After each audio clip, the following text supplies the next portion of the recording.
The topics and opinions expressed in the following show are solely those of the hosts and their guests and not those of W4CY Radio, its employees, or affiliates. We make no recommendations or endorsements for radio show programs, services, or products mentioned on air or on our web. No liability, explicit or implied, shall be extended to W4CY Radio or its employees or affiliates.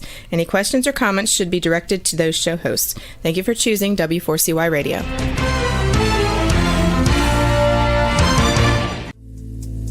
Welcome to Powerful Business Strategies, where you will find out that everything you have ever learned about growing your business is wrong. Finally, a show where you'll learn the right way to grow your business by learning business and financial strategies that your competition isn't doing.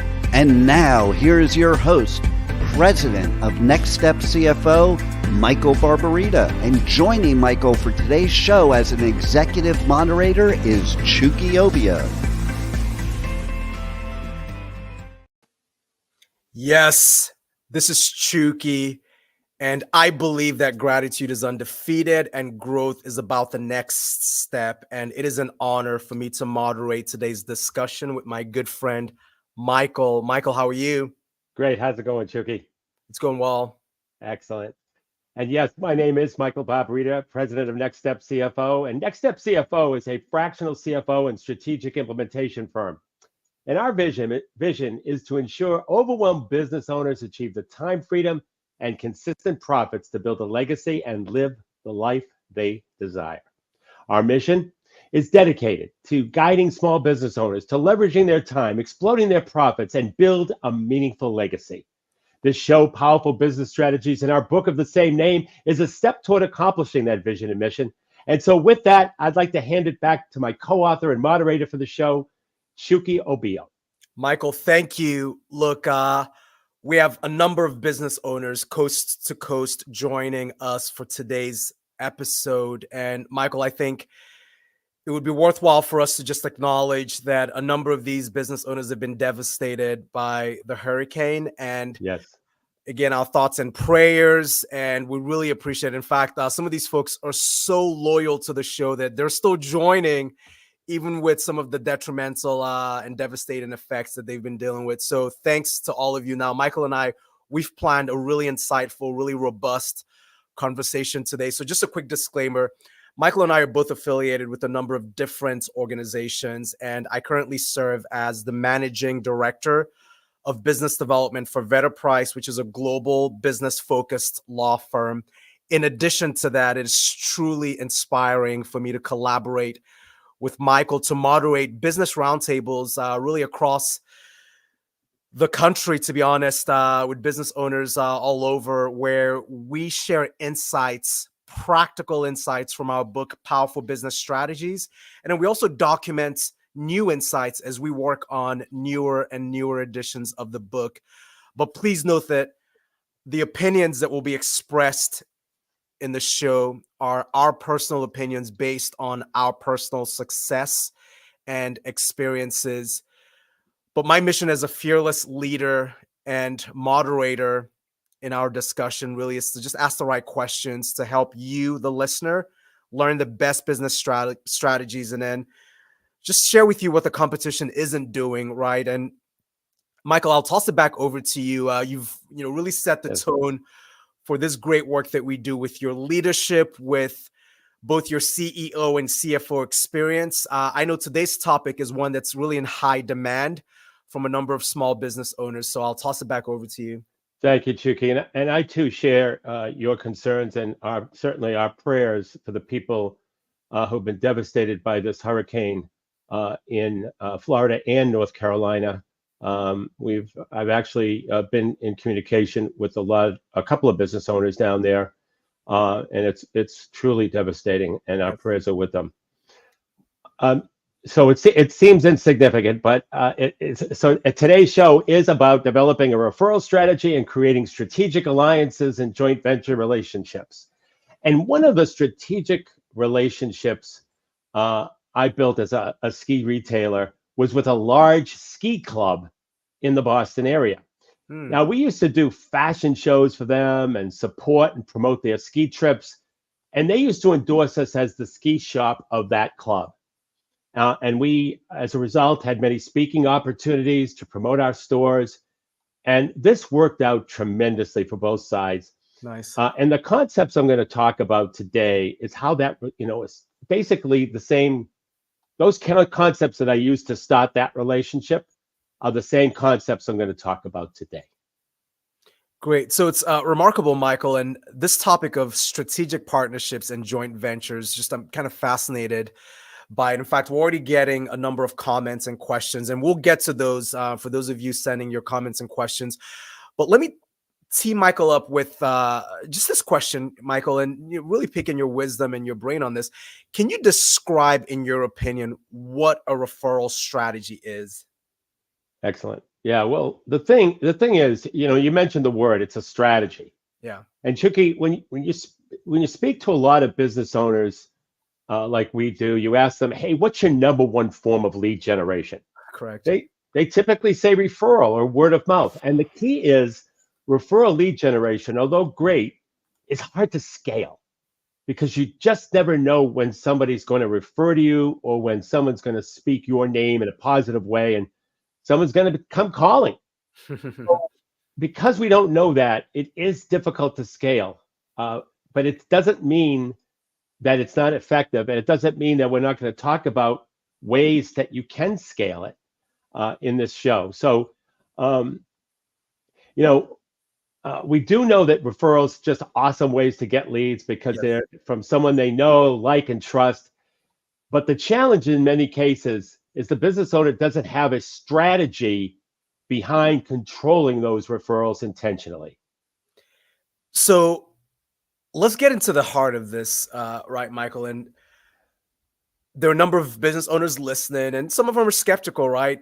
They get your point about how this is a strategy. They get the point about how this is something that they really should invest some time and effort in.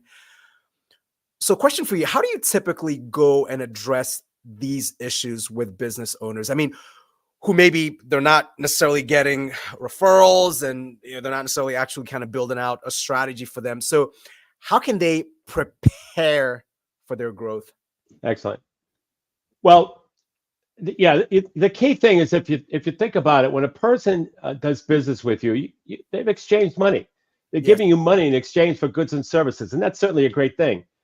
And when they're satisfied and they tell someone else, that makes it even better. So the strategy, and first of all, let's define what a strategy is, because a lot of people aren't really clear as to what a strategy is. A strategy, strategies and powerful business strategies is what we talk about on this show. So we should obviously define what a strategy is. A strategy is a series of tactics done over and over again in the same exact order in order to get a predictable result. So with the referral strategy, we have a happy customer. So we want to make it part of our sales process that as soon as that person buys, we know that they're happy. Then we implement the referral strategy so we can manage it, track it, and make sure it's effective. That's a remarkable point, Michael. And I too think, a lot of times when you're building out a strategy, business owners who I know both personally and professionally, and I've worked with in the past, they'll execute the referral strategy upfront with people that they've already worked with. Now, is that the right way to do that? Or is it better to execute it when they actually sort of have someone in mind that they want to refer? And then how would you advise on making sure that, people are out there, working for you in some ways, right? I mean, these are not employees, but these are satisfied, effective patrons of your business, right? They're out kind of working for you and spreading the good message about your business. How do you make sure of that? Yeah, that's a great question. So what I found, Chucky, is that the best time to ask for a referral is when the customer is the happiest. Typically, that's at the point of purchase or when they've seen a result of some kind. That's when they're really happy and they want to tell the world about you and brag about how great you are. So that's where you want to implement that strategy, when they're happiest. It could be at the beginning of the process, and we have a strategy for that I'll talk about later on. But it could be also at the end of the process or where, you did something great for them. Now, so let me share an example. So here's something a car dealership implemented that was incredibly successful, and they did it after the customer was happy. So a person bought a car, and the car came back from cleanup. It's nice and shiny. It's pretty. The buyer's excited. They've gotten their little walk around. They're ready to take it home. So that's the perfect time to ask for referrals. And let me tell you the strategy that was implemented in this particular dealership that increased their sales by 40% from just this one referral strategy. And it also increased, this is interesting, it also increased their gross profit on those deals by 70% versus the people who bought without knowing them. In other words, they were able to get higher prices from the referred business versus walk-ins. But here was the strategy. So once the salesperson and the customer did the final walk around, the customer was satisfied. Before they left, they would take either a $20, $50, or $100 bill. So for this example, let's say they used a $50 bill. So they took a $50 bill, nice and crisp, nice and new, and they'd rip it in half. And they'd say, here you go, Mr. and Mrs. Customer. Take the half of the $50 bill. Mm-hmm. Now, if you'd like the other half, go on your phone and think about 5 people right now who you know that whether it's now or sometime in the future may be looking to purchase another car. And the customer would just write down the names and contact information. And then the salesman gave the other half of the $50 bill. Now, if they wanted 10 referrals, guess what? They pulled out the $100 bill and did the same thing. So here's, and the customer, after they pulled out their phone, here are 10 names and phone numbers. That was an amazing strategy. And they did it with every single delivery of a car. And this example brings up a lot of different impact strategies that we talk about all the time. One being that this strategy increased the number of leads, but also the conversion rates. But the point is that these referral strategies are best implemented at the peak of somebody's happiness when they're purchasing. When the customer service is the greatest, and you ask at that point, and it really does help lift a lot of businesses. So, Michael, how do you recommend applying this strategy with those businesses and business owners who maybe just haven't really thought about this before, right? And they're listening now, and maybe even later they'll listen sort of on the replay, and they're saying, that all sounds good, right? I want a 40% increase in sales. How do I even get started? How do I begin? Well, Chucky, when you listen to shows like this and get the examples we share, it stimulates the mind to think about something that would be of value to to the people who are listening, to the small business owners who are listening, their customers. And first of all, the expectation is when you're certain that you're going to deliver on your promise, then you ask someone to refer someone else to give. That's when you ask someone to refer someone else to which you're going to deliver the same value to them. And by the way, it makes that person who referred you look good as well. Yeah. So here's another example of another referral strategy that we've seen. And once again, we have to be certain that we're going to get the outcomes for our clients, and that they desire, because this is a front end of the relationship strategy versus the back end with the car dealership. So in this example, and by the way, a little later on, I'm going to talk about being confident in your product, but I'll get to that. But in this example, the company has an expectation of a customer to tell others. And so in their upfront agreements, Chucky, it's part of their agreement that they must refer 3 additional customers that they know that could benefit from the product or service. It's just part of what they do because they expect to produce a good result, and the customer expects to get a good result. And so it's part of their process. It's part of their agreement. And if you caught that, it's a way to hold your clients accountable to help spread the good word about what you're doing. And so, obviously you're not going to take the customer to court if they're not obligating that part of it. But you keep reminding them about that, keeping them accountable to make those referrals to you. Now, some would say, aren't you putting too much pressure on a customer? Or I'm shy about asking for referrals. I can't do that. Here's the thing. If you're confident that you can deliver what you say you deliver, and you're confident that you'll get a good result, then you're helping people by having a referral strategy. You're helping more people, including the customer who you are asking to make the referrals. Versus, think about the opposite side. Not asking for the referral, not having a referral strategy, being shy. When you don't ask for referrals because you think you are being self-serving with the customer, or you're shy, you don't want to be aggressive, think about all the potential people you are depriving to improve their lives. At the very least, you're depriving them of the opportunity to improve their lives. Is helping people improving their lives self-serving? Think about that. The way I look at it is it's your absolute obligation to be aggressive, to ask for referrals, so that you can improve other people's lives. Now, if you don't believe in your product or service, or you think it's just like everyone else's, no better, no worse, then I understand why you're shy. Why you don't want to be, and I understand why you don't want to be aggressive. And guess what? Figure out how to add more value to your product or service and build your own confidence. We have had a couple of shows at least on this in terms of adding more value to your product or service. So go out there, add more value to your product or service. Go back and listen to those shows at powerfulbusinessstrategies.com, and go out and build your own confidence. And don't overcomplicate the simplicity of these powerful referral strategies. Just go out there and do it. Why? Because you're certain that you're going to deliver the outcome that your clients expect. You're going to help solve their problem.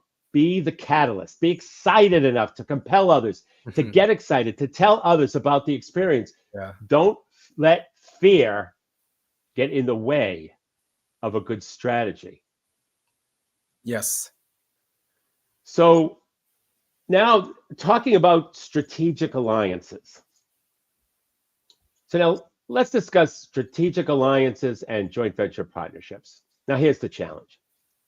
In the world of small business, where every resource counts and competition looms at every corner, growth and sustainability can seem like an uphill battle. In today's competitive market, forming strategic alliances and joint ventures is more than just a growth strategy. It's a survival tactic for small businesses. It's a real game changer. What if the missing piece in your growth strategy is collaboration? Let's explore the transformative opportunity that strategic alliances and joint venture partnerships bring. Now, there's a lot of power in strategic alliances. They're your gateway to shared resources, innovation, and unlocking new markets. Imagine combining forces to amplify your strengths and mitigate your weaknesses. Here's some of the benefits. Through strategic alliances, envision slashing your operational costs.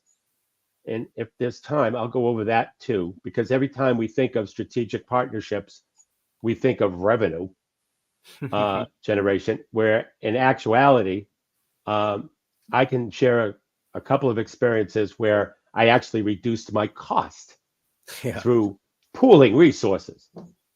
So through strategic alliances, envision slashing your operational costs, captivating new customer segments, elevating your brand, enriching your product line.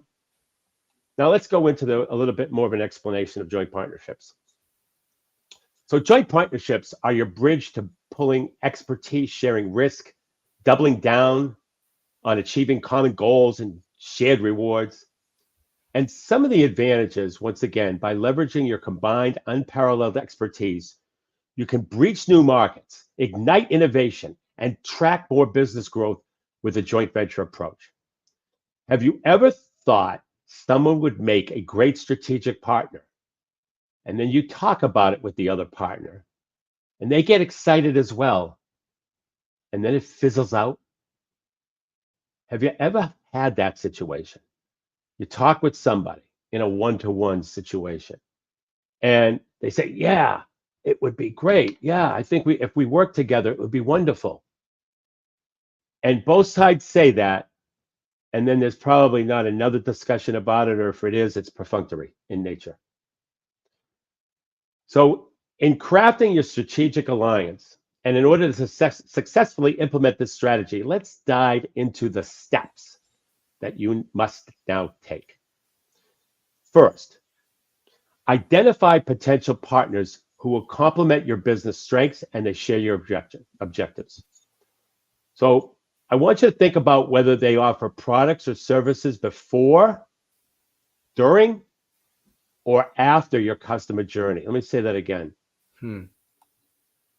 So I want you to think about whether they offer products or services before, during, or after your customer journey. For those businesses that fall into one of those categories, these are your allies. Next, establish clear goals and objectives for the alliance or the partnership. This is where a lot of situations that I mentioned earlier fizzle. This clarity will guide your collaboration toward mutual success. Develop a mutually beneficial agreement that outlines each party's contributions and responsibilities. And here is something that is of ultra importance, and that determines, and that is to determine what success looks like for each party. If you can't identify what success looks like, not only for you, but for the other party, how can you expect it to work? Really, it just won't. You have to identify what success looks like for each party.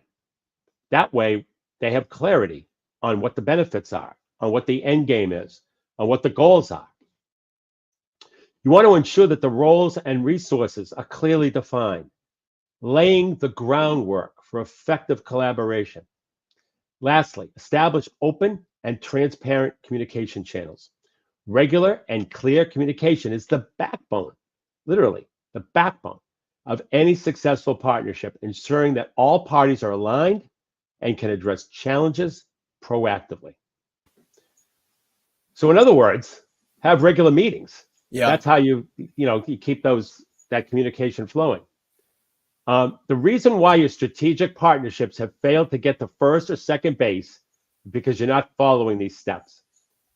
So let's talk about success in action. Countless small business owners have catapulted to success by embracing strategic alliances and joint ventures, and certainly yours could be next. Keep in mind, the only alliances that work are ones where accountability and revenue targets are established, and clarity around execution is defined as well. Now, although you're creating a win-win for all involved, always stress how the other party will win by doing their part. Meeting with someone at networking event and then saying would make a great alliance, like I said earlier, that's a sure way to fail. Don't do this. Ask for a meeting so you can follow the steps I'm about to give you. And if you want to sustain successful alliances, you have to take a deeper dive with each other. And as you embark on this journey, remember to elevate your current alliances, if you have any, and other potential ventures that you're working on. Because it's when you have other ventures, other joint venture partners, the other side gets the feeling that you know what you're talking about, you know how to develop these things, you know how to set them up, execute. So let's first talk about how to find partners. Consider consider what your client needs before, during, and after the engagement with your product or service. That's a very important point. We mentioned it a little earlier. Consider what your clients need before, during, and after the engagement with your product or service. What's that customer journey look like? And by identifying these businesses that serve your target market in a complementary way, that can reveal lucrative opportunities for this collaboration. Now focus on areas where you can test alliances and joint ventures for immediate impact. Now be very strategic about whom you approach, ensuring that they align with your business goals for the biggest long-term benefit. And remember, you're playing this for the long game. This isn't some kind of short-term strategy. This is a long-term strategy. Determine your unique value to a potential partner and make your proposals compelling. Now, when making your offer to a potential partner, highlight the value you bring to the table. Show them how the partnership will generate profit and outline the expected results for both sides. Now, always use conservative estimates to build trust and to ensure mutual confidence in the venture's success.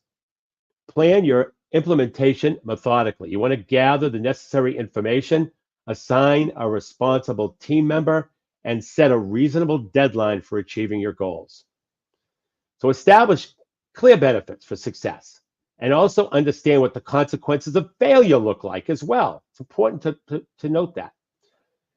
Also, determine the best way to communicate your interest in joint ventures or alliances, whether it's through direct mail, phone calls, or in-person meetings. Choose the method that best suits your collective target partners.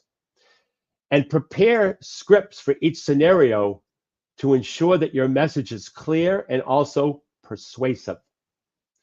And then finally, set a start date for your test and determine how you'll measure success. Tracking results will help you refine your approach and maximize the impact of your strategic alliances and joint venture. You got to track results, otherwise you can't follow what's happening. You want to be able to identify what's happening, and by the way, tracking results will also identify where your weaknesses are. And so to elevate your small business through strategic alliances and joint ventures, right now, the future of collaboration starts with you.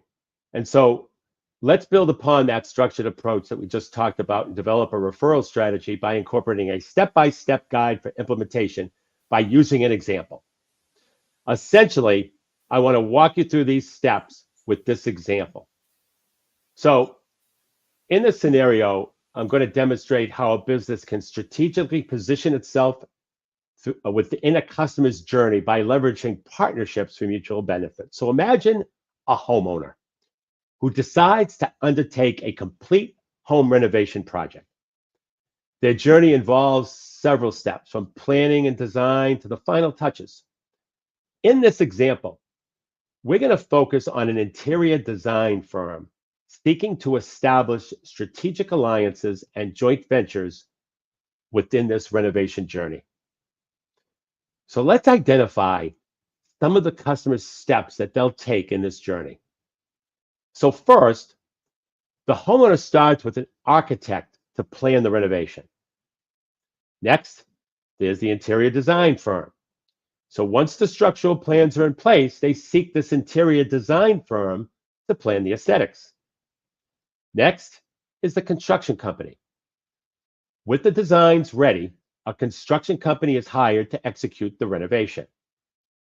Next is the furniture store. Following construction, the homeowner looks for furniture that matches the new interior design. And to complement the furniture, the homeowner then seeks out what I'm calling home decor. Then there's the smart home technology providers, because the final step involves integration of smart home technology for the modern touch.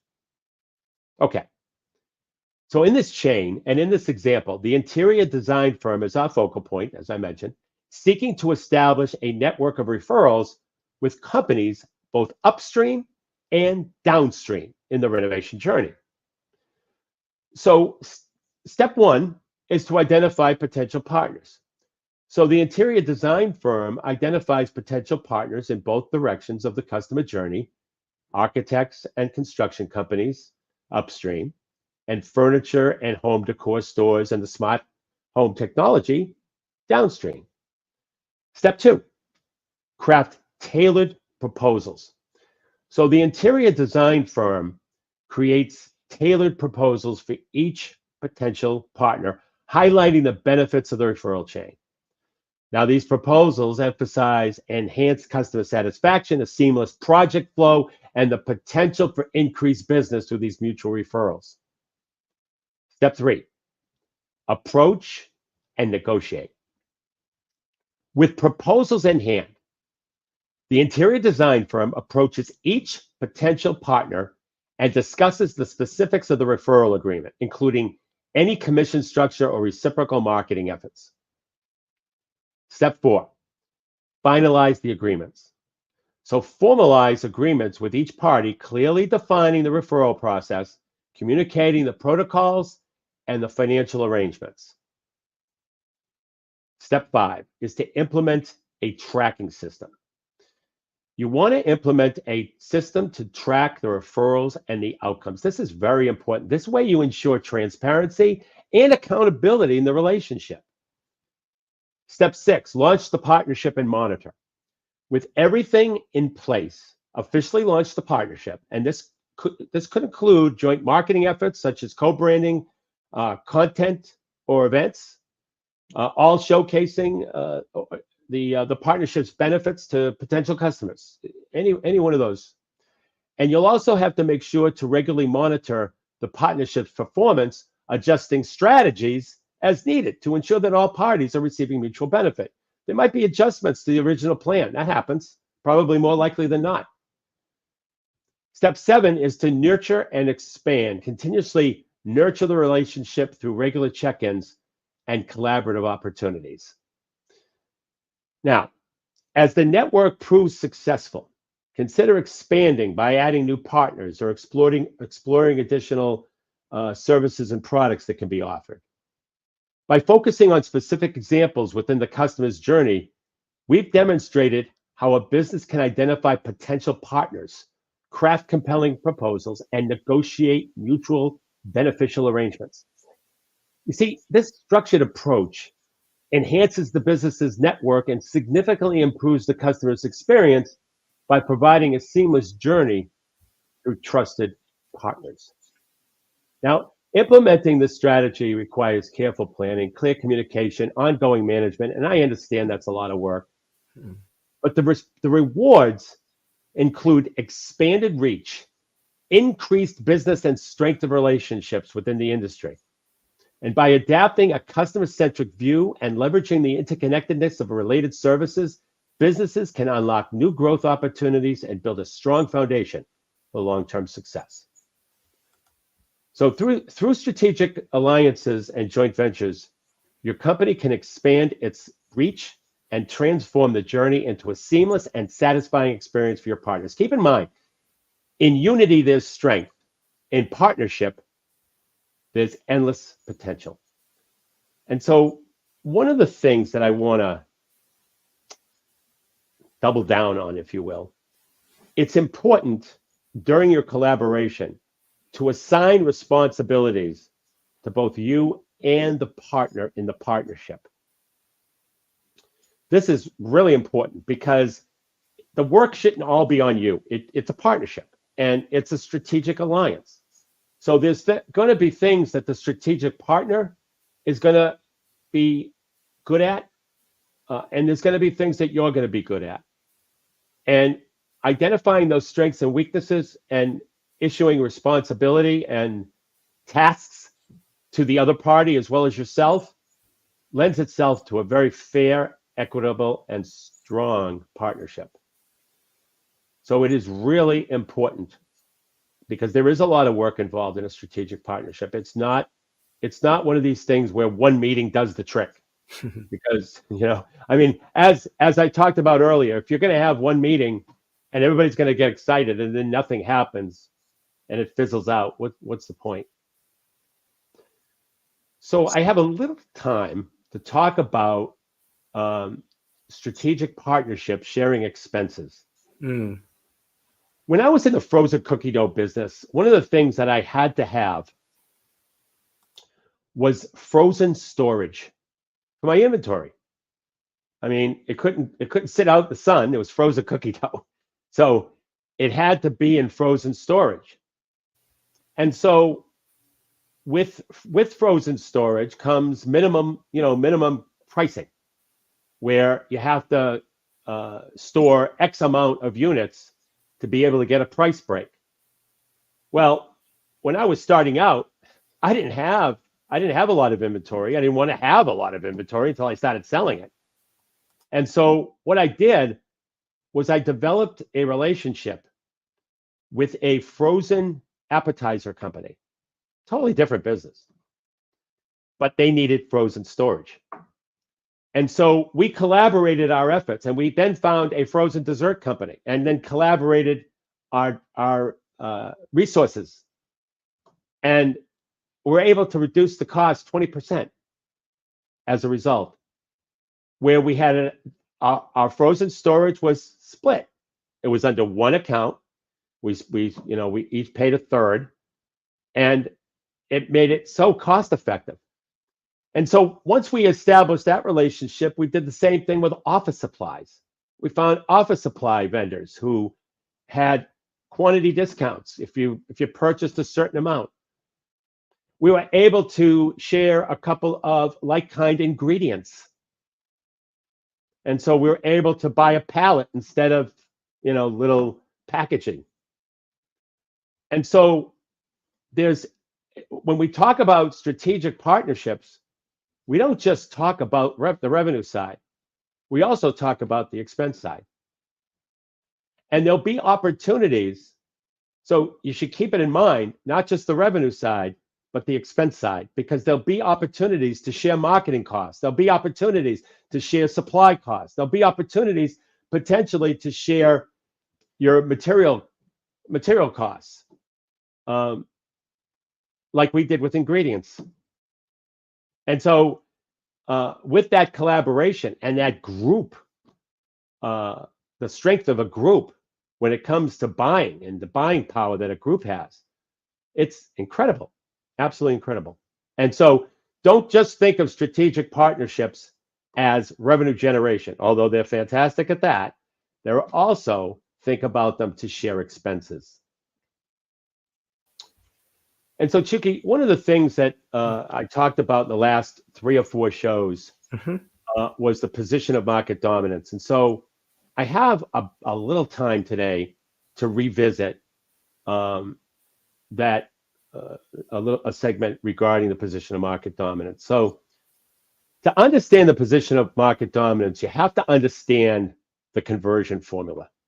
And so I'd like to, although we have shows totally dedicated to this at powerfulbusinessstrategies.com, where people can listen, I wanted to give the live listening audience an opportunity to understand what the position of market dominance is and the benefits that it has. Because if you go back and listen to the shows, the benefits are just incredible with the right position of market dominance. But to understand the position of market dominance, you need to understand what we call the conversion formula. Now, here's the thing about the conversion formula. It's a 4-part formula that allows you to address the prospect's problem and solution, and do so at just the right time, just like if you were in the prospect's mind.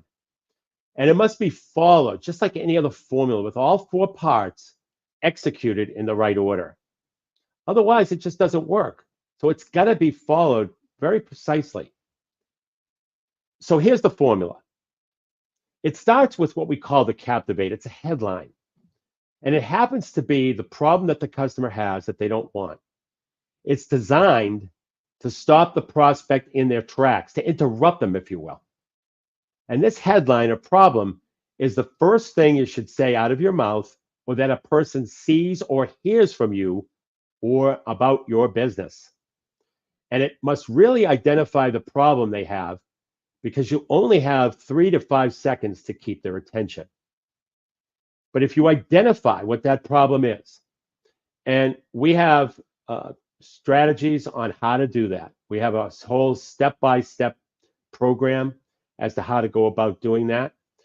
But you really have to identify the real problem that the customer has, whether it's a problem in the industry, or it could be a problem with businesses in your industry in general. Or it could be a particular problem with your product. But if you can identify that problem, that's the first step of the conversion formula. The second step is something we call fascinate. Now that you've interrupted the customer, you've captivated them, if you will. The prospect with the problem itself, we have to keep their attention, and we have to engage them with a subheadline or the second thing they see, which happens to be your solution to that problem that they can't find. You see, these first two parts of the conversion formula is what we call the position of market dominance. It's how you enter the conversation that's taking place in the mind of the prospect. Through the captivate and fascinate, you enter the emotional triggers that the customer had, because people buy emotionally and then back that up logically. So I'm going to repeat it one more time. These first two parts of the conversion formula are the key to successful marketing. If these first two parts don't work, the formula will not do its job, and the third and fourth part will not work. And those first two components are called the position of market dominance. And you need to get the position of market dominance right, which is the captivate and fascinate of the conversion formula. The problem and the solution, or the conversion formula falls apart. So now educate. Now that the third component of the conversion formula is we have to educate them. Now that we've captivated them and got their attention, which is ordinarily difficult to do, we have the time to give the prospect more information on how we go about solving the problem. Remember how I said that people buy based on emotion and then back up that emotion logically? Well, that's the beauty of the conversion formula. With the captivate and the fascinate, the problem and the solution, you are hitting the emotional triggers of the prospect. The educate is the logical trigger. The educate allows somebody to explain to a spouse or somebody else, if necessary, to make a buying decision, the logic behind the decision. So that third component is really important, because it introduces the logic. Because what you do during the educate, now that you've captivated and fascinated them, you start to talk more, go into more detail on how you go about solving that problem. And that's the logic behind their purchase. And then finally, the close. We have to end the conversion formula with an offer. And that has to be a compelling offer. And it has to be one that's so resistible that the prospect would be foolish to turn it down. And there's 5 components of a compelling offer that I'd like to quickly review in the few minutes that I have before we get to compliments. Those 5 components of a compelling offer, your offer should include one or more of these components. Number 1, urgency or scarcity. Urgency. You have until Friday to take advantage of this offer. Scarcity. There's only 3 left. Very important. If you provide urgency and scarcity, that can be compelling. That can get the customer to react. Next, the second component of a compelling offer is a risk reversal, where the seller in the transaction takes most or all the risk. It comes in the form of guarantees. I've said this a few times, that when I was in the ski business, we had a ski performance guarantee. Ski the ski 3 times, you don't like it, bring it back for a brand new pair. Sold 8,000 pair of skis, 8 came back. Customers love to buy. They love to buy. They hate to be sold, but they love to buy. The third component is adding more value to your product or service, whether it's, when I was in the frozen cookie dough business, I added more value by adding a convection oven to every sale. Think about adding more value. We talked about that at the beginning of the show, how important that is. Fourth is packaging and bundling. Products and services together, the more products and services you package and bundle together, the more perception of value there is. And then finally, indifference to the outcome. Stay on the same side as the prospect. Don't be across the table from them. Lock arms with them. Here's an example. So in selling any product or service, there's always certain steps that people have to follow, or certain things that people should know before they buy. So you would say, So whether you buy from me or someone else, you must take at least these next 5 steps. These are the steps you need to take in order to be successful in getting that product or service. So Chucky, that's what I have for today. That's our position of market dominance and conversion formula. Time for compliments. Absolutely. Really excited about our business compliments segment.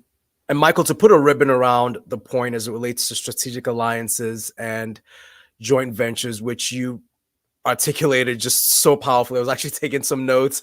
Michael, I'll go back and sort of review this. Really good stuff. The last point about the conversion formula is really interesting. In like a sentence or two, and I think this captures some of the questions that we've been getting. How does a business owner combine this idea of a conversion formula with their strategic partnership? So should they, in essence, maybe even go through some of the steps with their strategic partner? Yeah, exactly. They should, absolutely should, because the strategic partner will be intrigued on how you go about and do your marketing, number one. Number two, strategic partnerships also involve marketing. Exactly. Okay, and so anything that involves marketing, the position of market dominance and use of the conversion formula is paramount. And you'll hear that in all of the strategies that we talk about, including strategic partnerships. It's just so brilliant. Michael, thank you so much for that. So business compliments. The first business compliment is Bill Rhodes of Payment Systems of Florida. They help you find the best outsourcing solutions for payroll and other HR solutions. And above and beyond the very commendable work that Bill and the team do, Michael and I had the opportunity to recently interact with Bill. And look, he's in a part of the country that was heavily impacted by the hurricane. And Bill's perspective was to offer much more of a compassion, much more of attention to others who were impacted as opposed to him and his family. It was just really remarkable. I mean, that shows leadership, that shows character. The fact that Bill's not just a great member of the business community there, but also just has the right level of compassion to really drive both the personal and the professional. So Bill, hats off to you and the team. The next business compliment is Abby McCarroll, and she is with Welcome Home Family Therapy. Really fascinating. They provide this sort of online family therapy sets of services. Now they're based in California.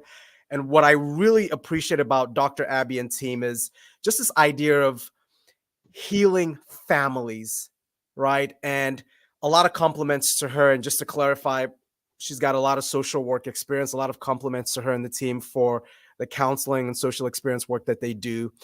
The third business compliment is Donna Aldrich with Go Rascal Mortgage Incorporated. She's a certified mortgage planner and consultant. She has some really good insights, by the way, and some practical tips on how credit impacts your ability to qualify and get approved for a mortgage. So some very practical insights, and feel free to reach out to Donna on that. The fourth, Jennifer Olson with Watermelon Mountain Ranch, a great community leader. She does a lot of outreach work. They help to manage New Mexico's largest no-kill animal shelter. So doing really good work. And then last but not least, Michael, I mean, we've got to spotlight Bob McNally, and he is with Green River Associates. They provide IT consulting and support services to clients really all over New England, so all over the East Coast. I like their commitment. They've got this 3S commitment: support, solution, and security. And part of how they drive that 3S commitment is to really come up with a personalized consultation plan for every single one of their clients. So all across the board, all of these business owners deserve these spotlighted compliments for the good work that they do and then the impact on their business communities. Michael, back to you. Thank you, Chucky. So I want to remind our listeners to listen to any recording that we have of any of our shows. You can go to powerfulbusinessstrategies.com. And to get a copy of the book, Powerful Business Strategies, simply go to our website, www.nextstepcfo.net. It's totally complimentary. And until next Monday at noon Eastern Time. For Chucky Obio, my name is Michael Barbarita. And remember, don't keep doing what your competition is doing. You have been listening to Powerful Business Strategies, finding out that everything you ever learned about growing your business is wrong. Tune in next week and every week at noon Eastern Time on W4CY Radio with your host, Michael Barbarita of Next Step CFO and moderator Chucky Obio.